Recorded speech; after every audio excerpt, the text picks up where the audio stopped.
Bismillahirrahmanirrahim. Assalamualaikum warahmatullahi wabarakatuh. Intan Arma Caritas. Arma Caritas. Siamo tutti fratelli. Tutti fratelli. Pada kesempatan kali ini kita akan membahas tentang dasar pertolongan pertama. Selamat menyaksikan. Terus ya, Assalamualaikum warahmatullahi wabarakatuh. Bicara Arma Caritas. Arma Caritas. Gak ada yang jawab. Jawab ya. Bicara Arma Caritas. Arma Caritas. Jadi di belakang akang ini, di belakang kamera ada curi-curi sebenarnya. Tuh. Ya. Malu. Dan kali ini akang bakal ngasih materi dasar dulu mengenai PMR. Yang mana ini juga Ya jadi kamu sendiri.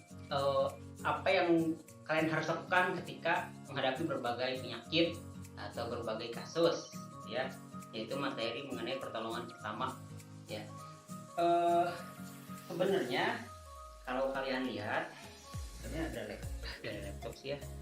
Jadi itu kalau kalian lihat di sini banyak materinya, tetapi dari faal tubuh, APD, pengertian, undang-undangnya dan segala macam. Tapi untuk mengefektifkan, ya, kita akan bermain apa ya? Kalian di sana di rumah sambil membayangkan juga, ya, bagaimana melakukannya.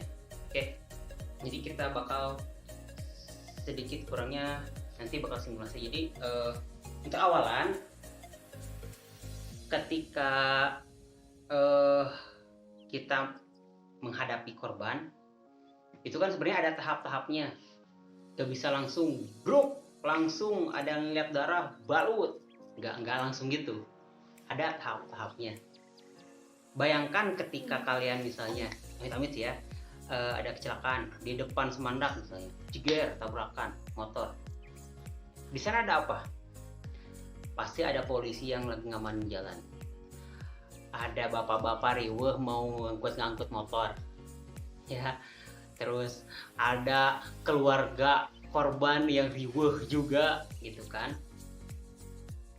Kasusnya gak bakal cuman luka sayat gini atau cuman bar gitu. Yang kayak gitu pasti kemungkinan besar ada. Cuman kadang lebih ekstrim lagi gitu, ketika ada patah tulang terbuka, misalnya patah tulang ini menonjol, tulangnya keluar, misalnya. Itu gimana gitu kan.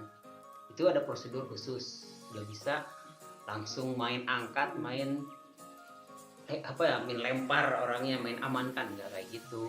Bayangin kalau misalnya dia patah tulang di sini, nggak kelihatan patah tulang kan, bukan patah tulang terbuka, pasti angkat, langsung main angkat, terus ke bawah, keluar, ya, jadi makin parah gitu. Jadi ada tahap-tahap sebelum kalian melakukan pertolongan pertama, ya.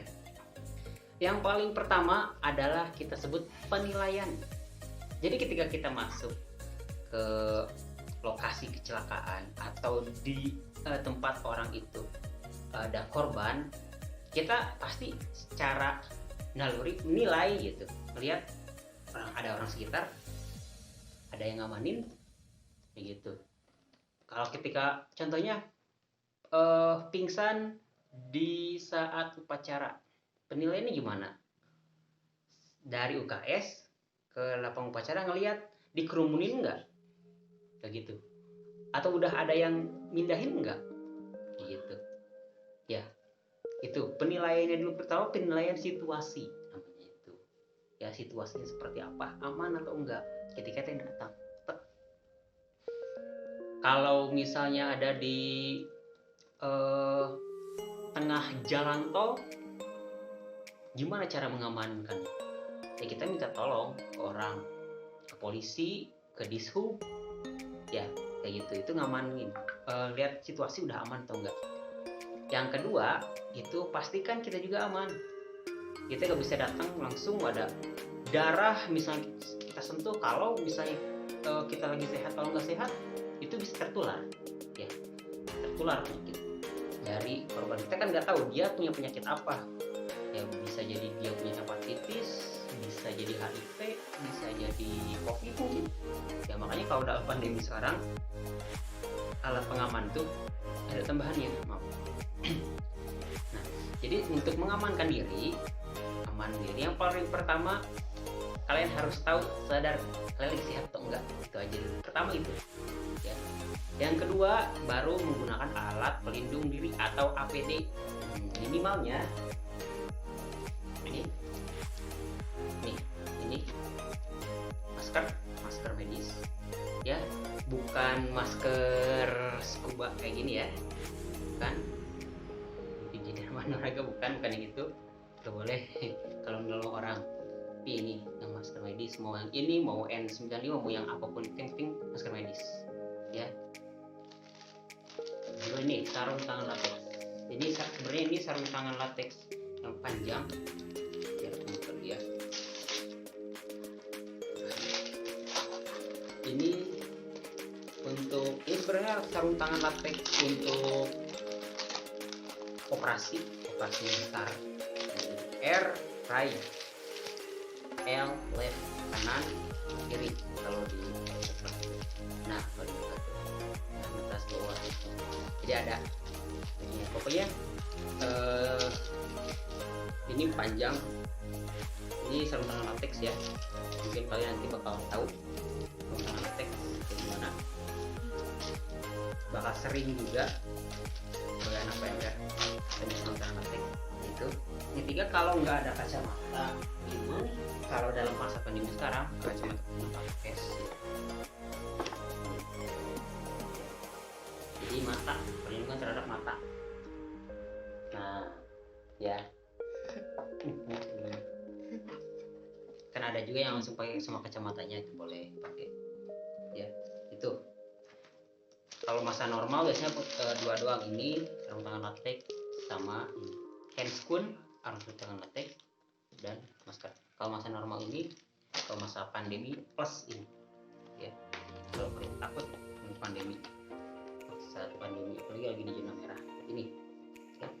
Itu jadi mengamankan situasi, cek situasi, cek diri, udah siap, udah sehat, aman nggak gitu ya.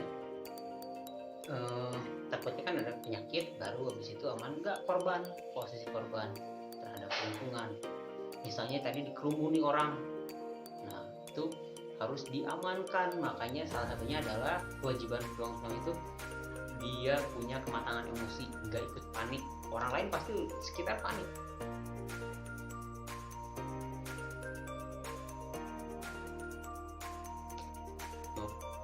Ya jadi pasti orang sekitar panik. Jadi kalian jangan sampai ikut panik. Mungkin aku juga kadang panik, tapi bisa mengontrol diri ya, harus mengontrol diri, harus menenangkan orang gitu ya. Nah itu sudah mengamankan, udah menilai lingkungan sudah aman, menilai diri sudah aman, nah, lingkungan aman juga. Nah dari situ baru kita melakukan yang namanya pengecekan sebagai penolong. Kalau udah diizinkan minta stop. Kalau kata orang sekitar misalnya boleh nolong, jadi harus izin buat nolong. Bener ya. Kalau kalian misalnya ada kecelakaan yang celakanya pakai cadar, ada suaminya, tiba-tiba laki-laki langsung pegang tanpa minta izin, digaplok kalian. Kalian kamu siapa, mau ngapain kan? Ya sering kejadian kayak gitu ya. Apalagi kalau ada keluarga kerabat dekatnya. Kalau misalnya nggak ada, akan minta izinnya ke petugas yang berwenang gitu kan, polisi. Disuruh bilang, Pak saya pernah melakukan petualangan pertama, saya lihat punya ada lambangnya gitu, PSI. Boleh nolong nggak Pak? Stop, enggak. Ya. Dari situ langsung penilaian korban. Penilaian korban ini yang paling pertama kalian harus pastikan dia masih hidup ya. Caranya apa? Cek nadi dan nafas. Kalau misalnya dari jauh si korban masih AU berarti masih hidup kan, berarti gak usah cek nadi sama nafas ya. Kalau masih sakit gak usah cek nadi sama nafas, gak perlu, gak harus langsung aja tanya yang sakitnya apa, yang keras, yang sakitnya apa aja gitu, yang kelihatan apa tangani, terus tanya sakitnya apa lagi selain ini gitu. Bisa gerak gak, bisa apa gitu, kayak gitu gampang. Kalau yang korbannya merespon, yang sadar ya. Kalau nggak sadar gimana ya, datang cek ya, udah menggunakan APD, cek nafas dan nadi. Hakang butuh korban, colong sini satu orang. Om, siapa Om? Ini Om. Nah, kan, kelihatan kayak omnya. Om Fikri. Om Fikri. Misalnya dia tidur nih. Oh, si Om. Nah, kelihatan. Nah, kelihatan.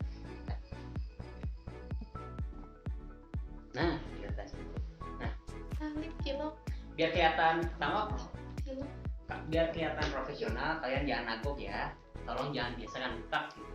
Iya. Ya, gini.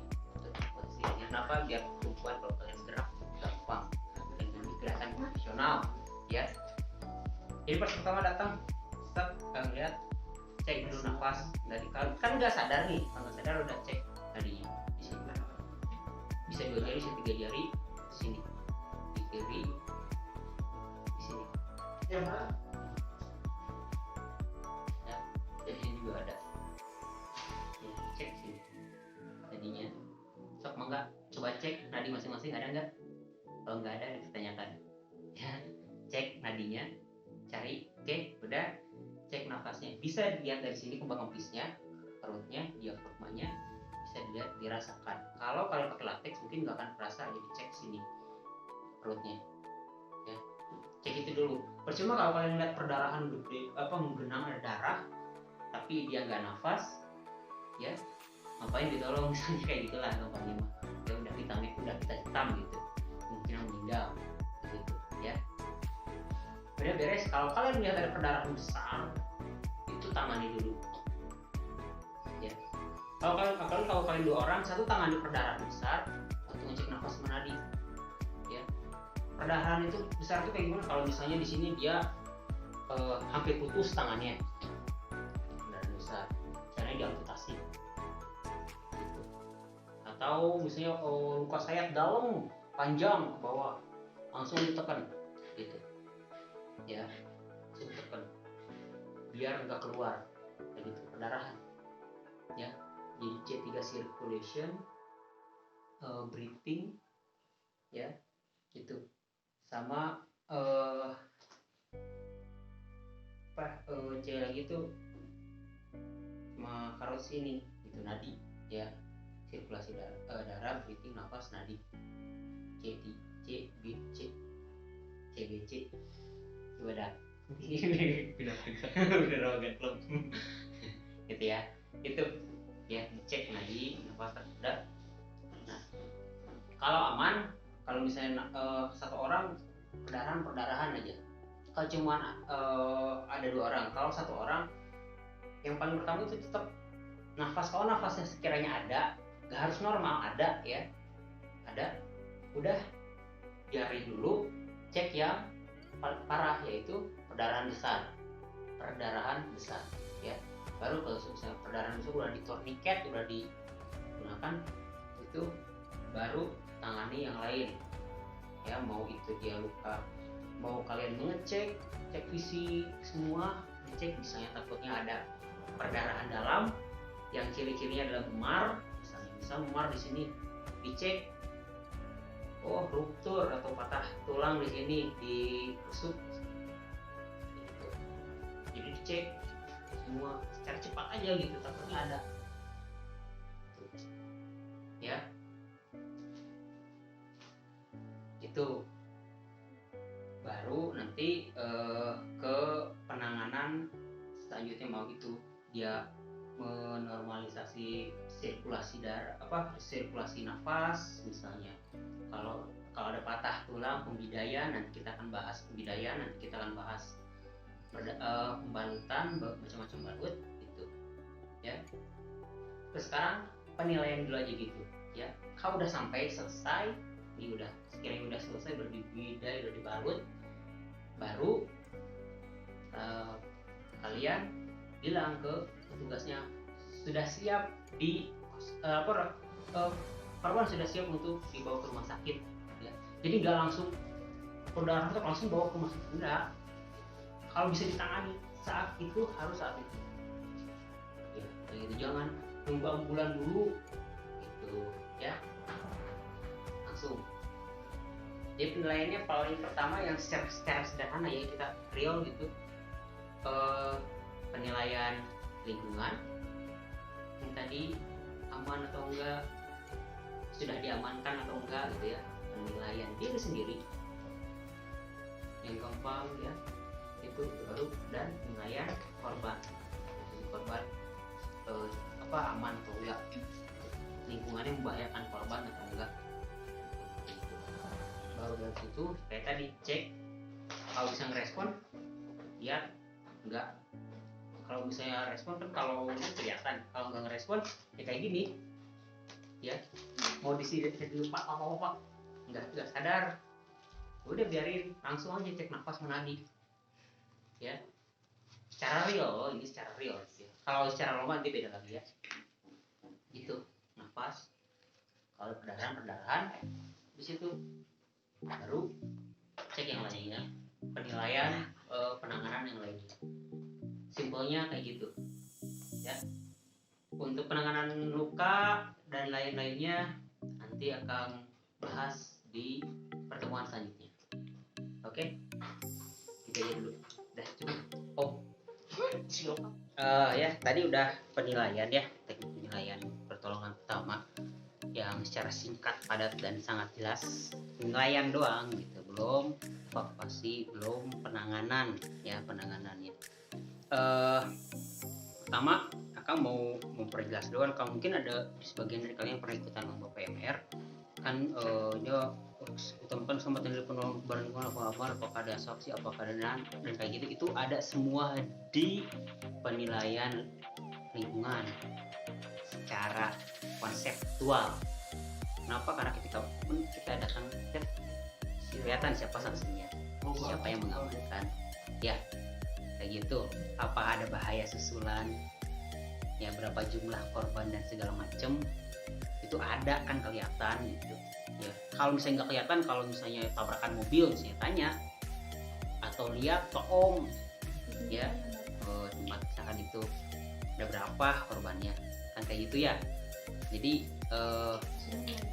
apa yang ada di lomba itu sebenarnya kalimat pasif dari apa yang dilakukan Karil gitu, ya.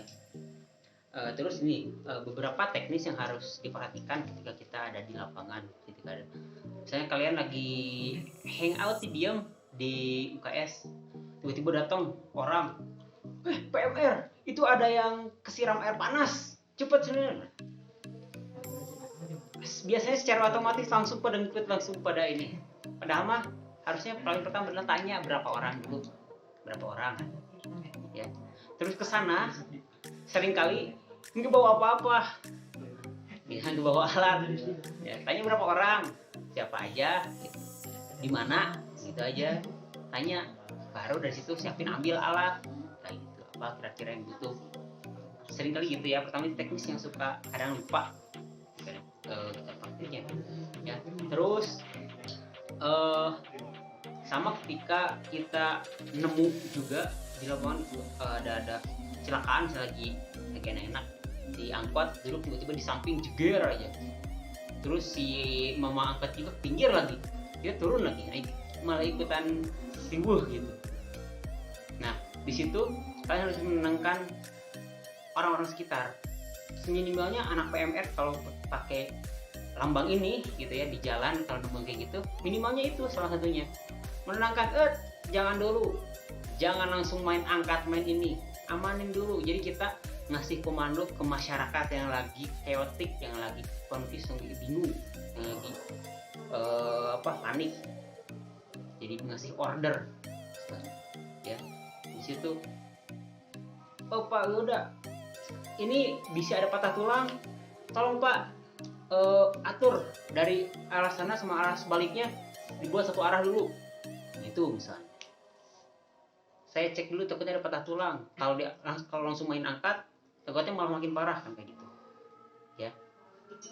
Terus kalau misalnya kamu lagi nolong terus meminta bantuan, suruhnya langsung tunjuk orang, bapak A tolong hubungi ambulan, udah dicek loh ambulan. Kalau bilang tolong seseorang ini ambulan, nggak bakal ada yang mau gitu. Nggak bakal ada yang ini, jadi harus order langsung gitu. Terus kalau kalian datang sebagai tim, misalnya datang kalau di jalanan apalagi kalian bawa alat bagian apa, hati-hati itu alat bisa hilang, ya. Banyak loh kejadian yang bidai hilang pas dipakai di benar-benar misalkan itu hilang, terus alat-alat yang mahal lah hilang gitu sering. Jadi ketika kalian bawa alat, pakai alat itu harus rapi, harus juga kalau perlu ada yang ngawasin gitu. Jadi ada asisten yang alat bidai ambil dikasih gitu. Nah itu ada asistennya kalau bisa kayak gitu. Kalau sendiri berarti harus ada di samping misalnya gitu. Itu teknis ya, teknis yang sering akan temuin juga. Kesalahan-kesalahan kecil tapi fatal itu kadang kita lupa pakai APD itu atau menyepelekan misalnya itu ya. Terus fungsi alat, apalagi kalau kalian yang masih kelas 10, fungsi alat dan nama alat misalnya. Kalaupun misalnya nggak nolongin, cuma bantuin ngasih alat, kan kalian harus tahu nama alatnya. Kalau kami bilang pinset, stretcher bawa, stretcher yang scoop bawa, hair stabilizer bawa. Kan tahu nggak, pertanyaannya kan itu. Lalu mintanya stretcher, yang kamu kasih gunting gunting jahit, kan nggak nggak logis gitu ya. Jadi nanti kita masuk ke perkenalan alat, karena di sini nggak ada alatnya, nggak lengkap ya, nggak ada. Terus yang sering itu warga atau keluarga yang bikin kita grogi, bikin riweuh, bikin yang bahkan kadang sok tahu gitu. Ini harus begini dulu. Tenang Pak, kami profesional gitu, kami pernah pelatihan. Ini biar kasih aja, tangani kami gitu. Ya, karena belum tentu kalau misalnya dia tahu, emang benar dia tahu, asal kebantuin gitu. Saya sok Pak tuh bantuin, bisa mah gitu. Ya, gitu. Sering ada yang kayak gitu. Terus untuk beberapa pertanyaan dari kalian yang mengenai kasus-kasus penanganan penyakit, akan lihat yang akan dapat info dari Yang Fikri di grup itu ada penyakit medis, ada penyakit psikologis, dan banyaknya nggak saling berkesinambungan gitu, artinya nggak bisa dikait-kaitkan gitu ya. Jadi kita bahas di video yang berbeda. Oke, jadi Go. Makasih buat kalian yang udah dengerin materi dari Kang Noval ini. Nah, buat kalian juga yang masih kepo atau mau tanya-tanya, boleh komen di bawah atau juga kirim ke WA. Siap. Terima kasih. Wassalamualaikum warahmatullahi wabarakatuh. Selamat berjumpa kembali. Dadah. Sampai jumpa apa?